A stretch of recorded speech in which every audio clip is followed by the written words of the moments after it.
மன்னா, இந்த பொற்கிண்ணத்தில் என்ன இருக்கிறது? கிண்ணத்திலே பசுவின் பால் இருக்கிறது.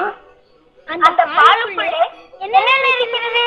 பாலுக்குள்ளே மோர், தயிர், வெண்ணெய், நெய் கலக்கி இருக்கிறது. அது எங்கே இருக்கிறது என்று சுட்டி காட்டுங்கள்.